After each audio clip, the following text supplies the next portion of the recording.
Halo, saya Fabi Sikral. Kali ini akan menyampaikan bab tentang etika bisnis, terutama analisis etika bisnis dalam kasus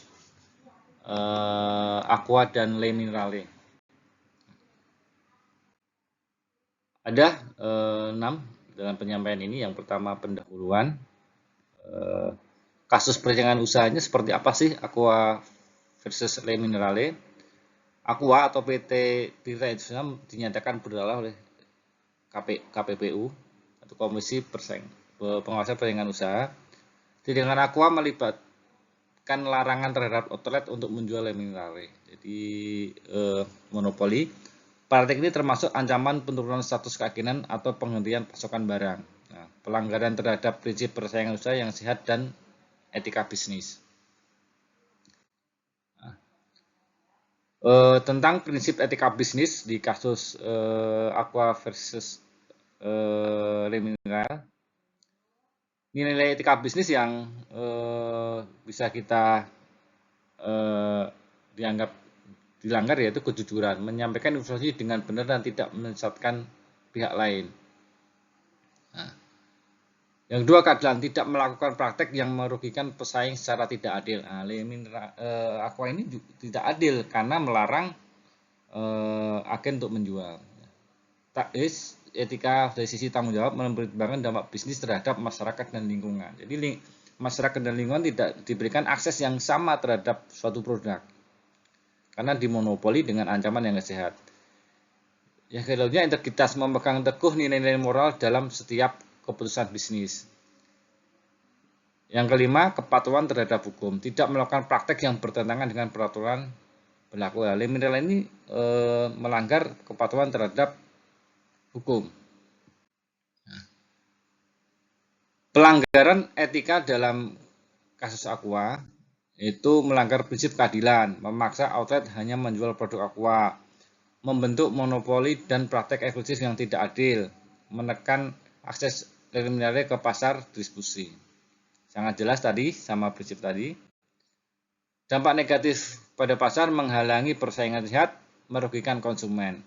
Mengalami persaingan sehat seperti apa? Mengancam outlet untuk menjual produk pesaing.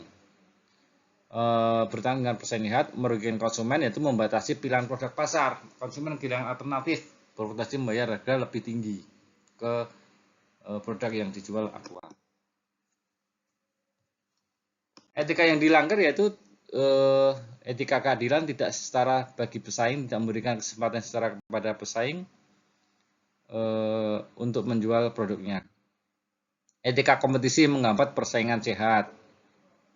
Ada lagi etika tanggung jawab, mengabaikan dampak negatif terhadap pelaku usaha lain dan konsumen.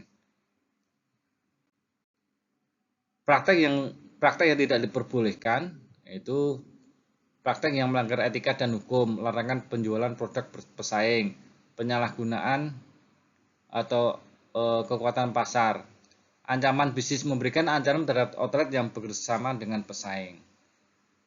Itu juga praktek yang melanggar etika dan hukum.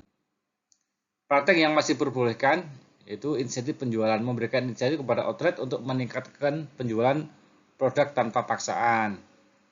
Promosi dan branding, melakukan promosi dan branding produk untuk meningkatkan daya saing. Yang ketiga, kemitraan sukarela, menjalin kemitraan eksklusif berdasarkan kesepakatan sukarela tanpa ancaman atau tekanan. Yang keenam, penutup, yaitu bagaimana kita melihat kasus Aqua versus Lemineral ini, yaitu pentingnya menjunjung etika bisnis, yaitu efek negatif pelanggaran etika merusak citra perusahaan. Karena akibatnya bisa merusak dengan manfaat persaingan sehat. Perusahaan yang beretika mampu bersaing secara sehat, jujur, dan bertanggung jawab. Kedepannya akan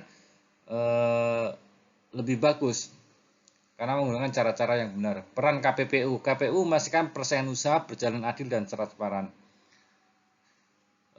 Sanksi pelanggaran, sanksi penting untuk menegakkan keadilan dan mendorong pemulihan ekonomi yang berkeadilan. Baik, itu saya sampaikan. Kurang lebih maaf. Terima kasih.